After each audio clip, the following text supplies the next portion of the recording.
both 19th and 20th. Sociology plays a very important role because it combines many subjects. And of course, I was a student of economics, history, political science and law. I find almost all of them are part of sociology. This is a great country of diversity with 1.4 billion people. And we call ourselves the largest democracy of the world. Democracy is divided into two. One is full democracy, the other one is flawed democracy, FLAWED.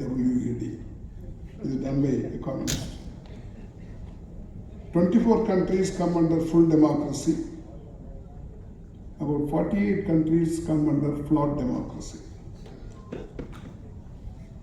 In the democracy ranking, our ranking is number 46, India's is 46 according to that. In order to become a full democracy, we have to do many things. Of course, the political parties and the governments play a major role. India is the only country where you have 2,700 political parties. Nowhere in the world, nobody can compete with us. Because all of them have a few parties. America has only 2 parties. And I'm not going into details, but I would just like to inform you that we aspire to become a full democracy, which means there is a big role for political parties, state governments and the union government. And as far as economics is concerned, we are one of the fastest growing economies of the world. I am happy about it. In the last few years, we have overtaken 2 countries, France and UK, and come to the 5th position, 5th largest economy of the world. In fact, in November, we have entered $4 trillion. Our GDP has entered $4 trillion. We are very happy about it. But when you go to the per capita income, in the GDP, our ranking, total GDP, our ranking is number 5 in the world. In per capita income, our ranking is 139 in the world, because it's only $2,600. There we have to, of course, one is due to population, the other one is we have to produce more. We have to work hard and produce more. I always compare ourselves with China. That's the only country comparable to us in population. In 1960s, or even 80s, up to 80s, we were almost together. They opened up in 1980s, we opened up in 1991. I think exactly it's 78. Plus the Danes started opening the economy. Ours was done when Narasimha and Manmohan Singh combination was there in the cabinet, 91. At the time, the difference between India and China was only $20 in per capita income. Ours was 224, they were 244. Now, in the last 40 years, the difference, we are 2,600, they are 12,600. 10,000 difference has come. I am always concerned about it. Why can't we compete with them? What is it that we lack, why we are lagging behind? I think sociologists should suggest what should be done. Of course, we have problems, because this is a country of great diversity. We have, as far as languages are concerned, we have, even though the Constitution has recognized 22 languages, according to census, major languages spoken in the country are 121. If you include dialects, it is many thousands. And there is another thing which is not there anywhere in the world, in this country, it's called caste.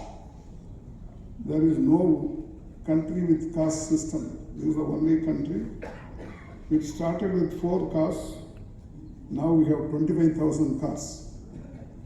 So these are certain things where we have problem. We have to cross these problems and compete with the world. And sociologists must know everything, and they must suggest to the society and the country how it can be overcome. And we are quickly urbanizing. They say by another 2, 4, 5 years, almost 1/3 or 1/4 of the population will be living in urban areas. It means we have a problem. The unplanned urbanization will lead to problems. And also, population growth, if everybody wants a house, we are losing our agricultural land, which has not been considered by any government so far. That can be resolved. If you want a house, we will have a house, but at the same time, we should not lose our agricultural land. The other day, 2 weeks back, I was in Bangkok. My room was on the 26th floor. I was able to see the entire city. It looks like New York. I come to our cities, Chennai city, Madras in those days. I visited as a student first time in 1957 to go for my admission.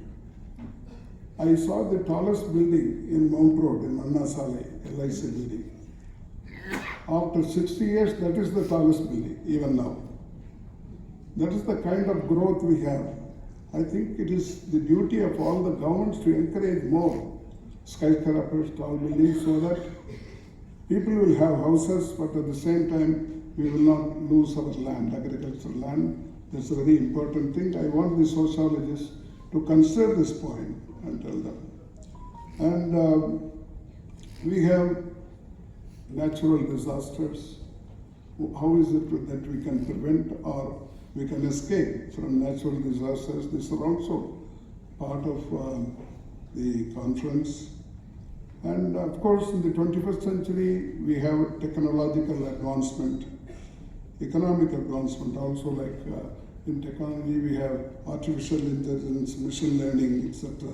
These are important developments which has taken place, and we should make use of them, because this is a country with a lot of superstition. Only science and technology can replace superstition, and our youngsters should be aware of these things. Of course, they study well, but at the same time, they don't get any help from the government. In fact, the other day, I was telling, we have 40,000 students in this campus. I was just to find out how many of them get government help. Only 800 students get scholarship from both union government and state government put together. 800 students get scholarship. The rest of them are financed only by the parents. It is time now that we spend more on education, both the union government as well as the state government, so that all of them will have the opportunity to get higher education. Now only the elite are able to get it. The poor and the middle class are not getting it, because out of 14,000 children eligible for higher education according to 2011 census, in all our colleges and universities put together, there are only 4 crore students. 11 crore are outside waiting to be called into the universities and colleges. It is time now that we concentrate on education, so that we will become also an advanced country. Without higher education, it's not possible for us to compete with the Western nations. And it is time now that the sociologists deal with all the subjects and suggest to the governments and the society and of course political parties that we should concentrate on education and try to develop the society.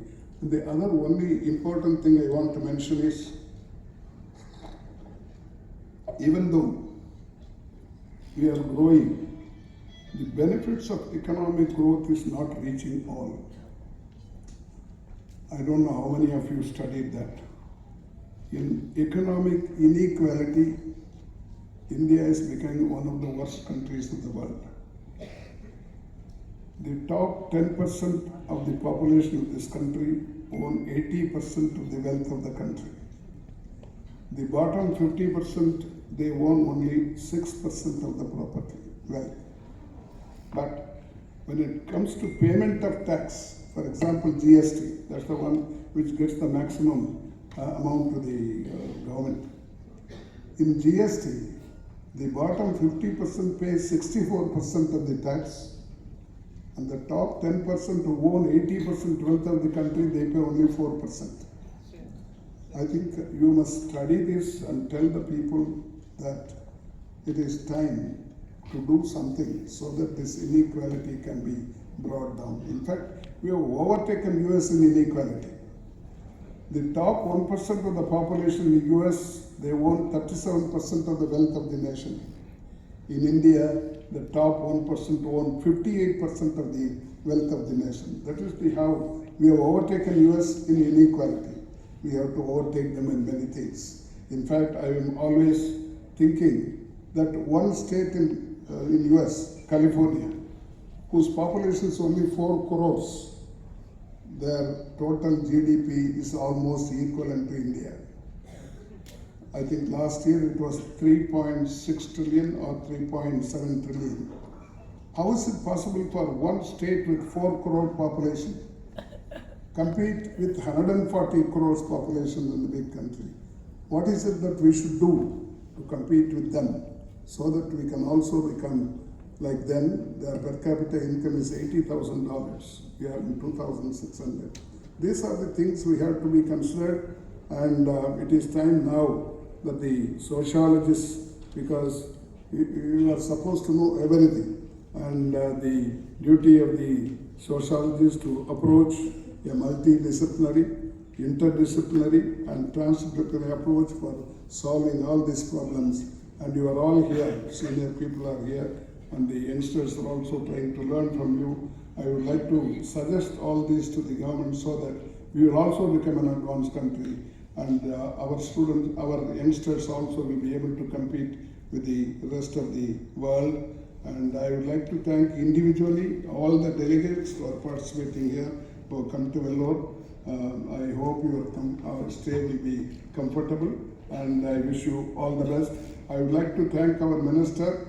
It's a great difficulty. He was in Delhi. We have to bring him here. He comes from Delhi. It was one state at that time.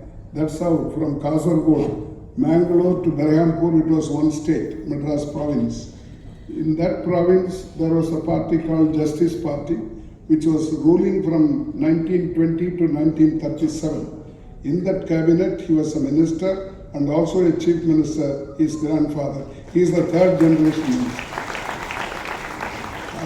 I met him as a student.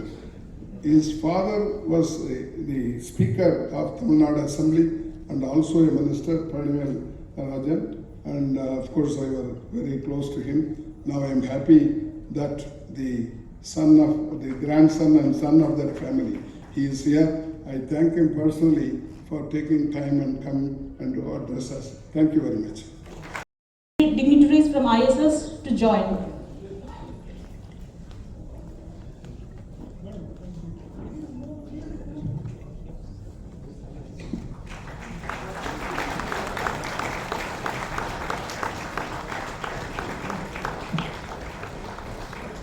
It would be really appreciated if you could please rise. This is a Lifetime Achievement Award.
and before the distinguished members here on the dais, Honorable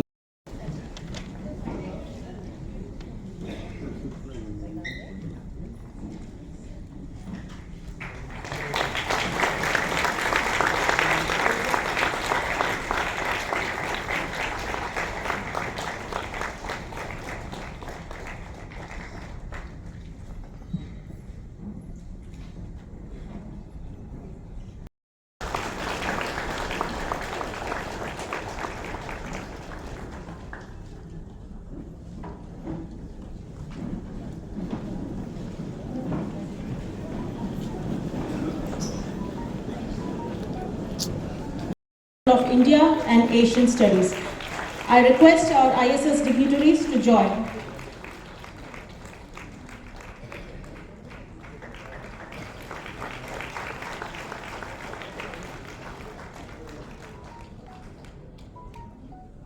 Islam, a study of the case on the coastal belt of Tertiary North Malabar, published in the journal Coastal Studies and Society.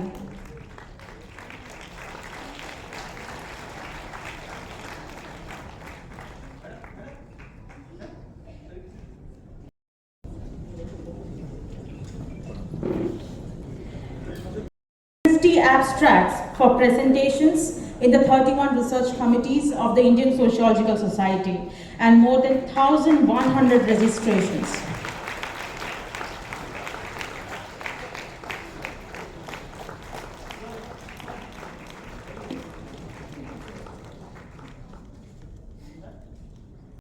Rajan, popularly known as PTR, is a man of simplicity and equity.